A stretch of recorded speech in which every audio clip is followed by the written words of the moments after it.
Oh, okay. I would like to take James in Canton, Ohio. Yes, I think they have him on the list. James. Hello. Hi. Hi, how are you guys doing? Fine. We're great. Hi, I just want to talk about something since Christmas is coming up. My question goes to both you guys, the hosts, and to the literal Bible believers that are listening. Let's see, where do I start? Basically, in the book of Jeremiah, chapter 10, there's a passage that talks about how you're not supposed to do the customs of the worthless people in other nations. And one of those customs it lists is cutting down a tree and putting it up in your home and decorating it. And when I was discussing this with my family, it was hard enough to convince them that there were 600 commandments instead of 10. I tried to point this part out to them. And the reasoning that I got from them was from outside the Bible. And they started to feel threatened about their, I guess, American identity. And they said, well, it's an attack on Christmas. It's an attack on everything American. And I was pointing this right out to them from the Bible, and I wasn't really getting a straight answer.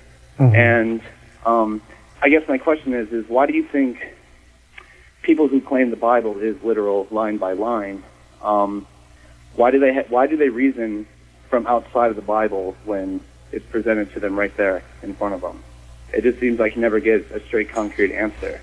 Well, and I mean, if you're against gay marriage because the Bible says so, and because the Bible says it's true, then why do you put a Christmas tree up in your home? I think that... I would suggest that, not to burst in, but I would suggest that a lot of the people who call themselves biblical literalists are the ones less likely to have actually read the Bible through word for word, and because you can always point to some little discrepancy like that, right? And when you immediately ask them about such issues as, okay, well, if you're against abortion, for example, for biblical reasons, show me where it's mentioned in there, because it isn't. It's always funny how the Bible is literally true except when it's not. You know, like how God is all powerful except when He's not, right? And point out a little area where their beliefs are not entirely consistent, and then they scramble to place some CYA, and it just sort of reveals that they're just kind of going on gut instinct here, and not a literal interpretation. Because of course, if they say that the Bible is literally true, then you would have to point out to them that the very first time as a child you ever disobeyed them, they were under orders to kill you.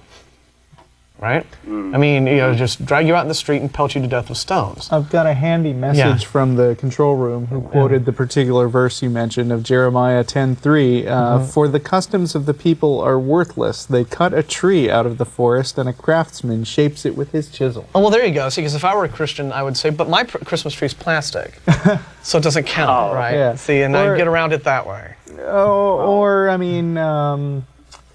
I don't know, in talking to Christians, there are all kinds of ways you can weasel out of the Bible. I mean, you can say, I mean, even if you say that the Bible has to be literal word for word, they're also saying, like, oh yeah, but that part of the Bible is Jesus using some symbolism, and so he literally said that. Yeah. It's literal except then where it's symbolic. Yeah. Or metaphorical. So I mean, or you can have situations where there's an obvious apparent contradiction in the Bible, and there's no end of ways to get out of that. I mean, it could one verse could say Jesus had a dog and no cat, and another verse could say Jesus had a cat and no dog, and they would say like, oh well, these came after each other, or the Greek word is actually translated so that it's another meaning of dog or something like that. I mean. There are so many different oddities of the Bible and the way people interpret it that I usually just don't bother, because in the end I don't care what the Bible says. Right. And I think that getting sidetracked into issues like, oh, you want to follow the Bible but the Bible says this and you don't follow it, is really kind of going off on a tangent from the more important fact, who cares what the Bible says? Yeah, well, Christians have a $20 word for the whole biblical interpretation thing, which is hermeneutics, which is Christianese for insist that the Bible is literally true until somebody points out something in it that is inconsistent or reprehensible morally or what have you, at which point you say something like, well, you're not interpreting the Bible properly. And that's kind of how it works. I see. So, you sound like a guy who might be interested in checking out the Iron Chariots wiki, if you haven't looked at it yet. That's the counter-apologetics. Facebook, but I've never checked it out. But Yeah, I'll do that. because we just noticed that your original question, at least as it's listed here, is what advice do you have for debating fundamentalist Christians? And that's sort of a good shop for some basic counter-apologetics arguments. Okay, well, thank you very much for your time. Thank you. Thanks for calling. Bye.